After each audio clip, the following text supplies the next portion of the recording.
안녕하세요, 나미입니다. 오늘은 원피스 1033화 풀버전 리뷰 및 분석으로 준비했습니다. 그럼 바로 시작해볼까요? 1033화는 지난화에 이어 조로와 킹의 전투부터 시작합니다. 참이 센 소리를 들은 엔마는 더욱 폭주하게 되고 조로는 엔마에게 불평하고 있습니다. 조로는 패기를 사용해 엔마를 억누르고 다시 팔을 원래대로 되돌리는데 성공합니다. 그때 갑자기 킹이 달려드는데 별 공격을 하지 않고 조로의 앞에 멈추게 됩니다. 조로는 놀라면서 킹의 복부를 3대 귀철로 찌르지만 데미지가 없네요. 하지만 킹은 제대로 그곳을 쳤다며 이상한 말을 하고 갑자기 큰 폭발이 일어납니다. 한편 상디와 퀸 사이드에선 전투가 계속되고 있습니다. 상디의 엄청난 발차기를 맞았지만 퀸은 크게 데미지가 없어 보이고 조로와 킹에 대해 이야기하기 시작합니다. 조로는 절대 킹을 이길 수 없다며 킹은 멸족된 루나리아 족의 생존자라고 이야기합니다. 그들은 어떠한 자연 환경에서도 살아남을 수 있는 기이한 종족이며 옛날엔 신이라고 불렸다고 하네요. 상디는 그런 대단한 종족이 왜 멸족했냐 묻지만 퀸은 역사에 물어보라며 대답을 회피합니다. 퀸은 다시 한번 레이저를 쏘며 상디를 공격하고 장면은 조로 사이드로 전환됩니다. 거대한 폭발이 있었지만 조로는 다행히 무장색으로 방어했고 그렇지 않았으면 죽었을 것이라 하네요. 킹은 자신을 폭발시켰으면서도 아무런 부상을 입지 않고 서 있습니다. 조로는 필살기 중 하나인 사자의 노래로 킹을 공격하지만 전혀 통하지 않네요. 킹은 다시 한번 프테라노돈으로 변신해 얼굴 공격을 준비하지만 조로도 그것을 막으려 엔마를 집어듭니다.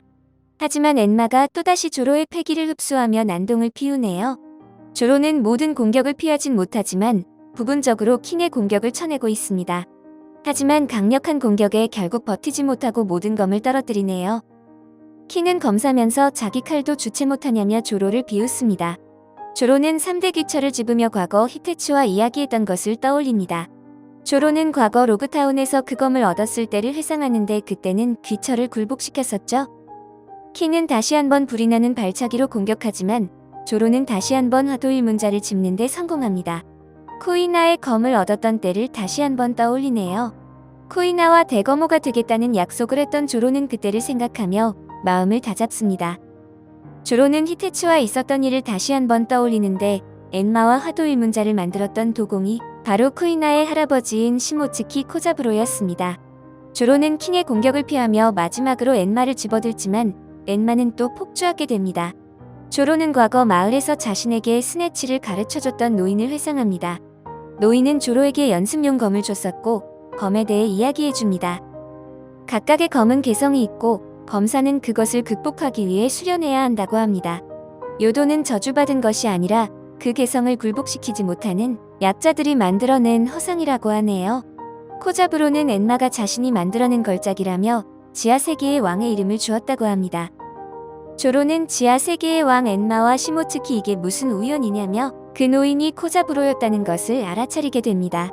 코자부로는 이름 있는 검은 인간을 선택한다며 검에 대해 자세히 설명해줍니다. 조로는 엔마를 바라보며 천성적으로 검은 아기를 가지고 있지 않다며 내 힘이 충분하지 않은 것이라고 생각합니다. 오뎅은 이런 엔마에게 패기를 빨리면서도 싸웠던 것이냐며 대단하다고 생각하네요. 조로는 이런 엔마를 어떻게 굴복시킬까 계속해서 고민하는데 근처에서 백수의 적단의 부하들이 다가옵니다. 조로는 좋은 방법이 생각났다며 패왕색의 패기를 방출하며 엔마를 컨트롤합니다. 조로의 검은 검은 번개와 연기로 뒤덮이는데 패왕색의 패기를 휘감은 것 같습니다.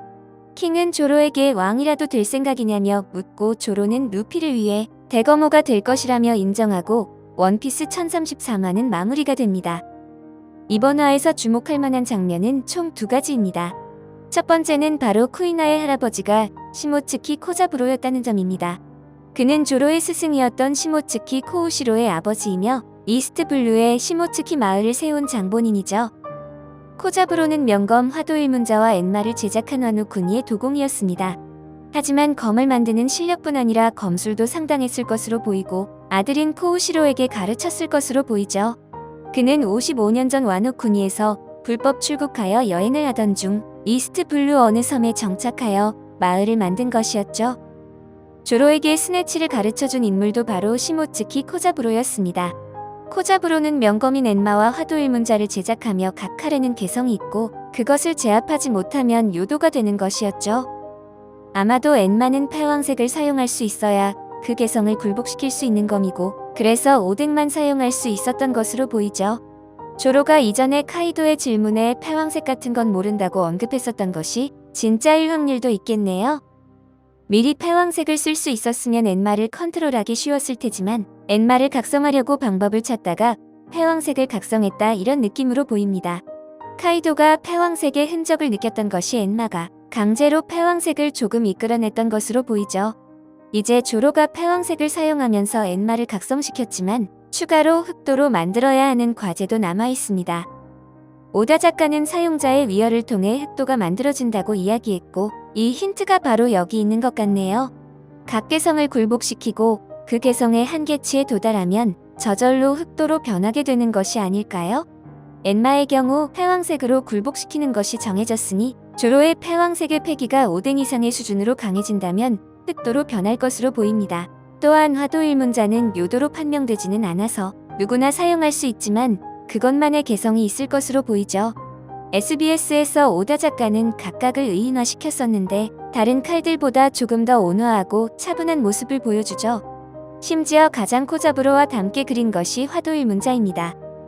화도일문자도 어떤 개성을 가지고 있을 것으로 보이고 조로의 각성에 큰 역할을 할 것으로 보이네요.